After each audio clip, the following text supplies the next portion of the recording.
Selamat datang di channel Go7 TV. Pada kesempatan yang berbahagia ini, saya akan menceritakan kembali sebuah film drama misteri China yang berjudul Detection of Direnji.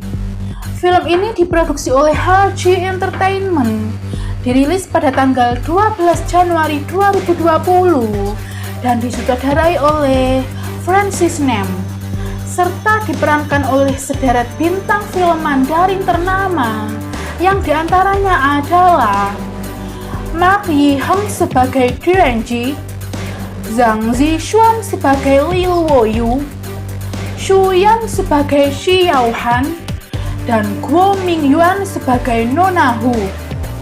Sebelum kita masuk lebih dalam lagi ke alur ceritanya, jangan lupa siapkan teh dan cemilannya.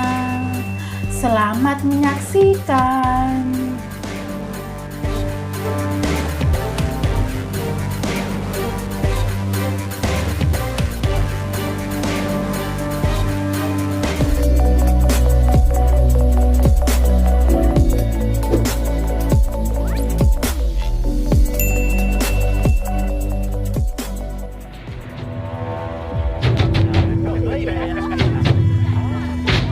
Cerita berawal di sebuah sanggar tari Yunfang.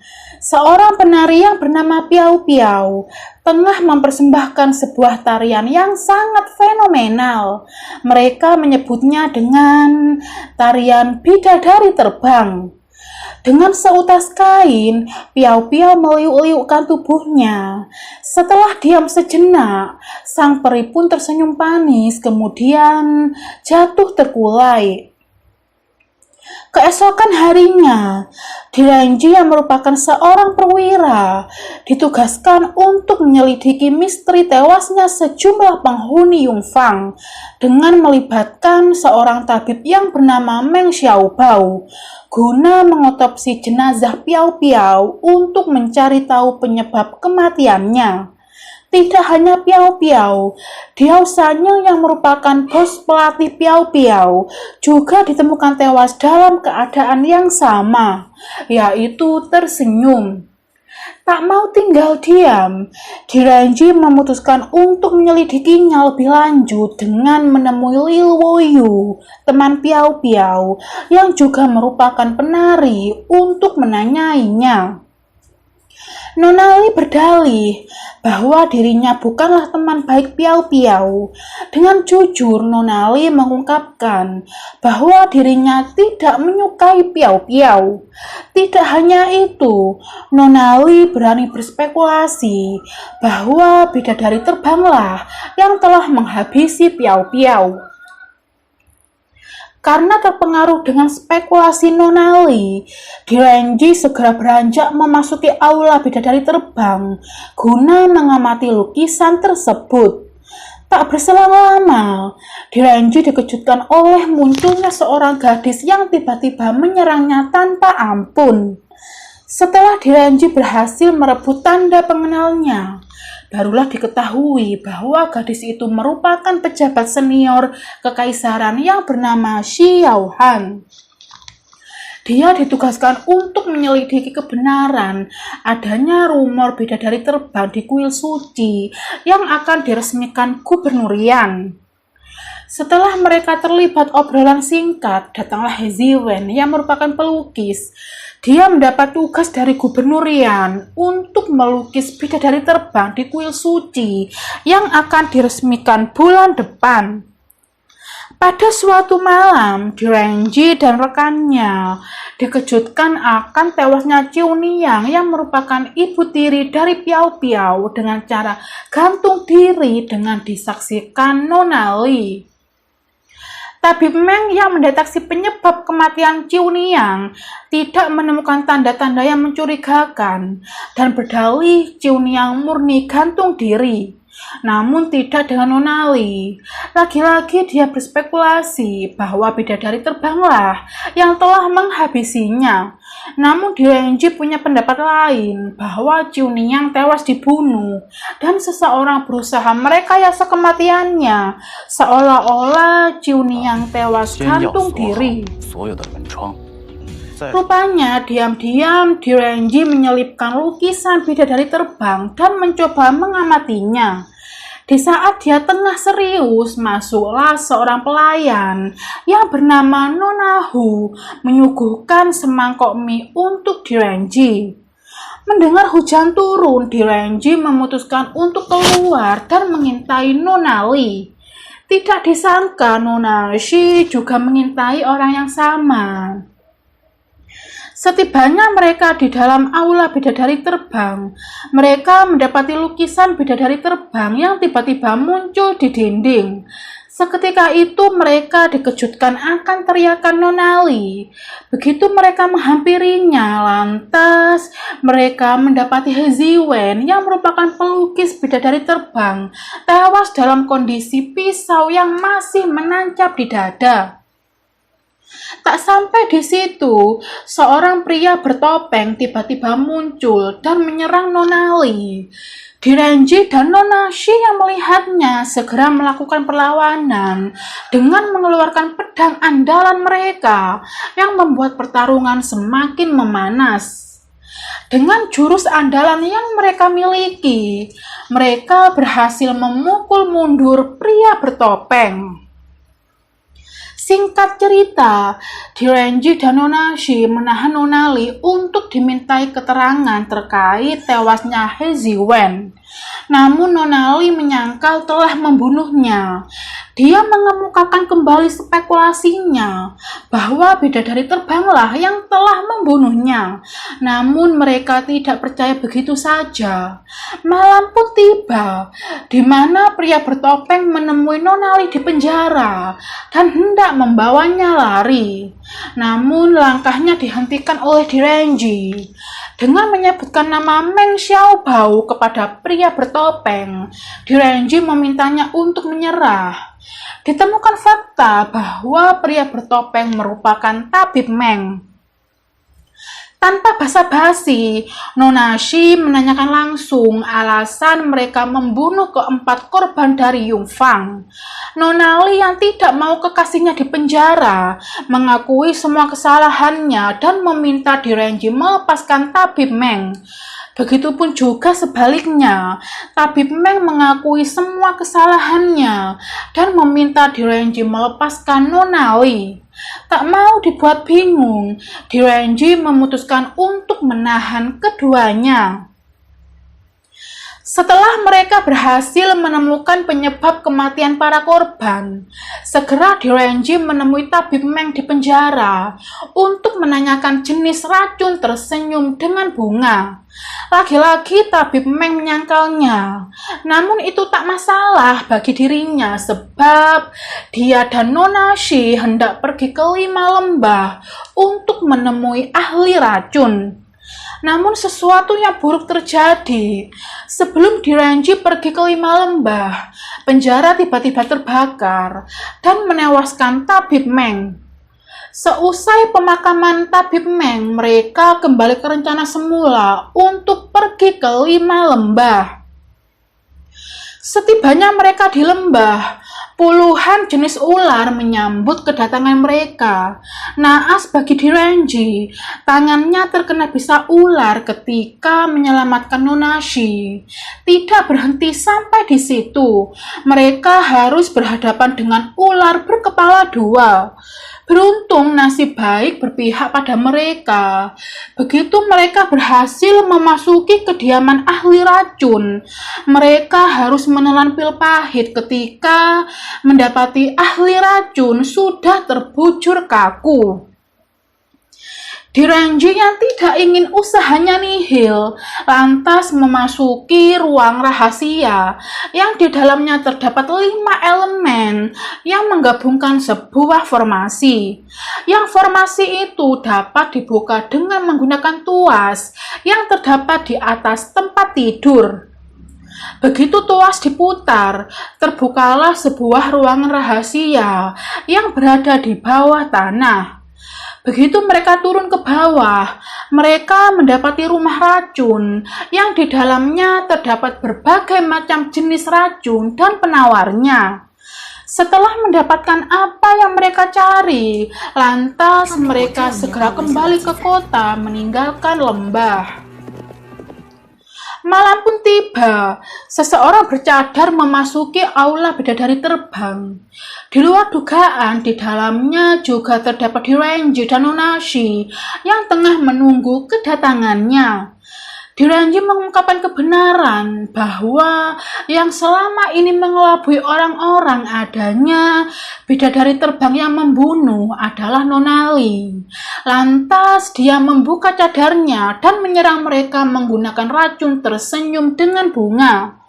Tanpa berlama-lama, Direnji kembali menginterogasi Nonali. Tanpa menunjukkan rasa bersalah, Nonali mengakui semua perbuatannya. Nonali mengungkapkan bahwa Chunia bersekongkol dengan Piao Piao dan juga Diausanya untuk merebut tariannya.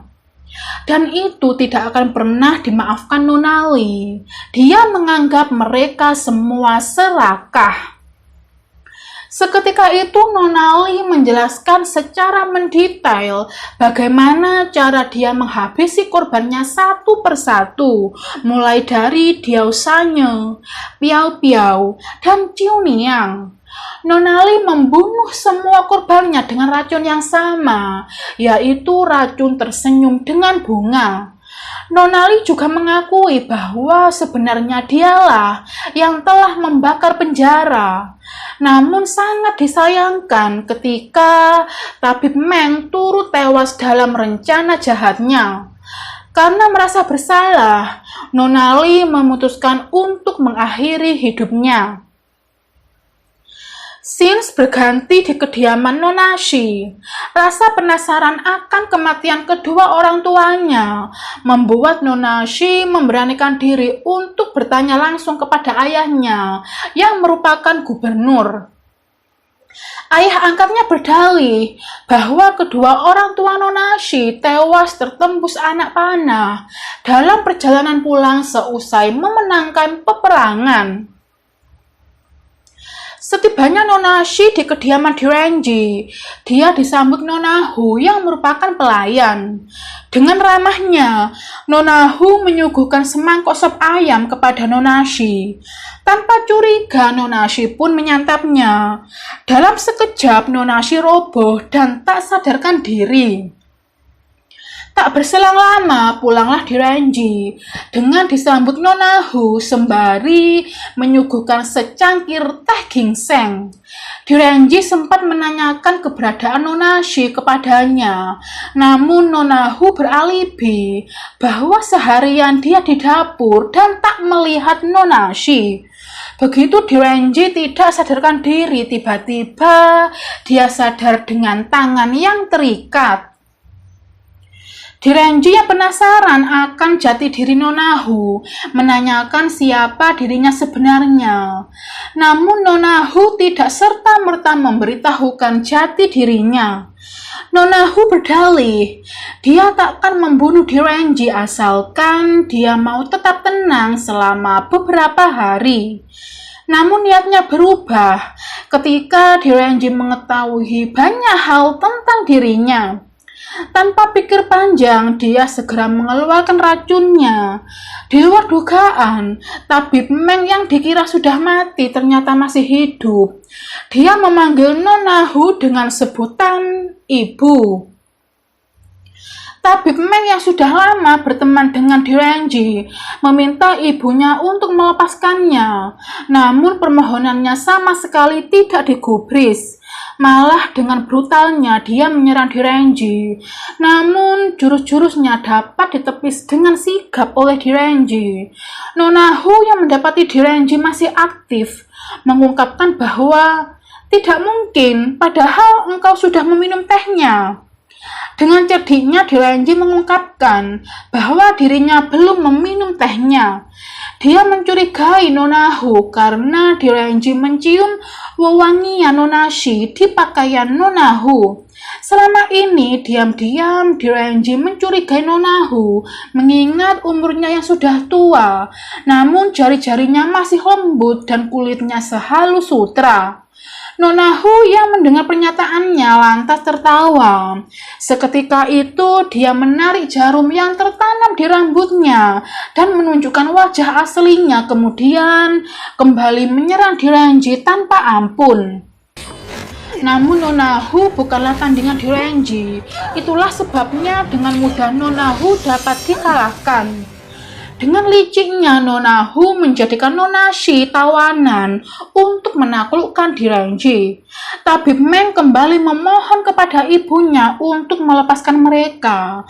Namun dendam di hati ibunya masih membara ketika 107 orang Chengmen terbunuh dan dia membunuh Piao Piao agar Nona Li yang tampil menari di hadapan Gubernur Yan. Dengan begitu dia bisa leluasa membunuh Gubernur Yan. Saat-saat yang ditunggu akhirnya datang juga, di mana iring-iringan Gubernur Yan tengah OTW menuju kuil suci.